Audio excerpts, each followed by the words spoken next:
Today I'm going to show how to delete an Instagram account in less than 1 or 2 minutes. So first of all, I open Instagram, then click on profile. Then you need to click on this three dot menu. Again, click on account center.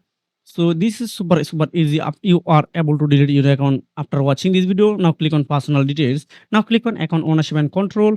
Now deactivation or deletion. Now if you have a multiple account, you need to select which one you want to delete. So in this mobile phone, I have only one account, so I select this one. Then click on account, delete account.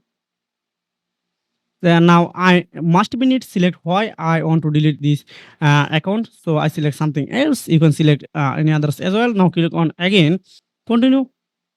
Now you need to type your Instagram password as well.